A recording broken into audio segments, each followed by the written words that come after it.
grade threes, it's my favorite part of our nonfiction unit. This is the time that we're going to put everything together and we're going to publish our nonfiction book. So you're going to need a few things. You're going to need your writing folder with all of the parts that you've been working on the last few weeks. I printed off this checklist, and you might want to do that too, just to make sure that you have everything. So before you begin, just make sure that you have everything on this list. And I'm going to put it here just so I don't lose anything. I have in here, I have all my fun facts and sidebars. I have my pictures with their captions. I have my title page. I have my table of contents, my introduction. I have my 3 paragraphs with their headings. I have my glossary where I put my bolded words and their definitions, and then of course my about the author page, which is going to go at the back. Now, I printed them out, or I copied them out neatly. If you wanted, you could go ahead and you could type them all out, but you need to be able to have a printer where you can take them out or you print them out and then you can cut and glue them.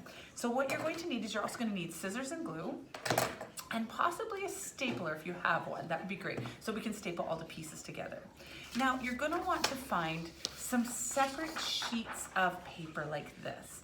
This is going to be what we're going to be cutting out pieces of and gluing them together, and you'll see as it comes together. This is why I didn't want you to put page numbers on your table of contents, because as we start to publish it, one paragraph might take up 2 pages. Because remember, we want to include the fun facts, the sidebars, we want some pictures. And when I look at mine, for example, I have introduction like this. There's not really a lot of room for anything else, so I'm probably going to cut this or adjust it. As I go along, if I find it's too big and it's not really going to work for me, I might even just reprint it out, or even find a spot on here to print it out. This was just mostly so that I could see it and have it together. So we'll see. As I start to cut and paste and put things together, we'll see how much room I have. Now, you don't have to do this, but I have a larger piece of paper. This is called a 10 by 14 sheet of paper, and it's colored. And the reason I chose this one is because when I fold it in half, it's actually the same size as the 8.5 by 11 sheets that we usually use. So I thought that this would be a fun cover where I can glue my title page on, and I can also put my about the author on the back side of it, and it's just kind of more together. I'm still going to want to put everything on these pages, cut and glued, and then I'm going to staple them all together.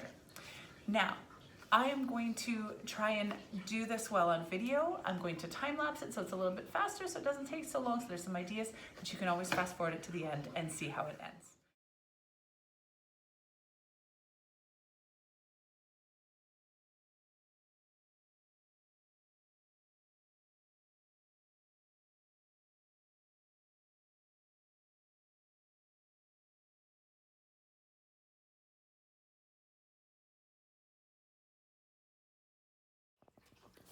Okay, so now that I put my book together, I'm realizing that maybe I want a couple more pictures, or maybe I want to add some more fun facts, because I have spaces and I have different parts.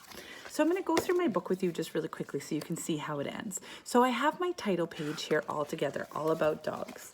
Then when you open it up, I have the table of contents here. And I notice I don't have the page numbers yet. That's the part I'm going to do now, because now I kind of have an idea where everything's going to go, and I'm going to staple this in a little bit better. But as I go and see, I have my introduction as page 1, so I'll probably put a 1 in the corner here.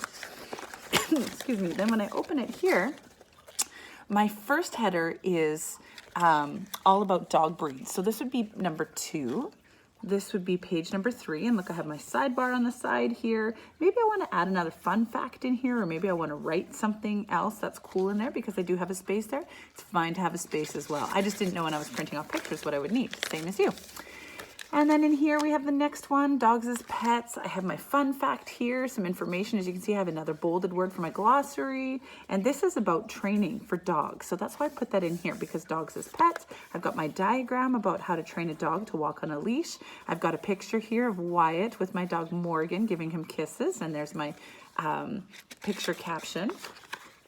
So I would go through and I'm going to add pages to each of these. Now this is the part where I was like, oh, I need more. So this one, as in choosing a pet, I think I'm gonna find a picture maybe for here or something, or a fun fact. I have a fun fact in here as well. I'm definitely gonna wanna put something down here, maybe another diagram or something. So I'm gonna look through for that.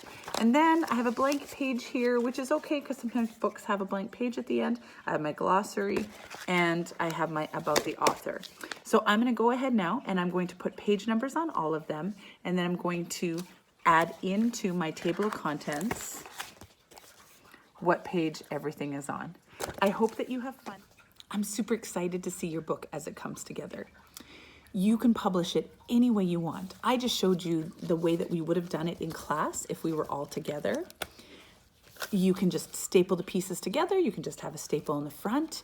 The best way I find though is to be able to cut and paste all of your pieces and arrange them out and lay them out on 2 separate pieces of paper. I find it really works well if you have one paragraph or one header kind of divided between 2 pages. Then you can have pictures and your fun facts, your sidebars, your diagrams. You can have things added in. And just like me, it's okay to add stuff afterwards and you realize, oh, I have a space there, maybe I want something more.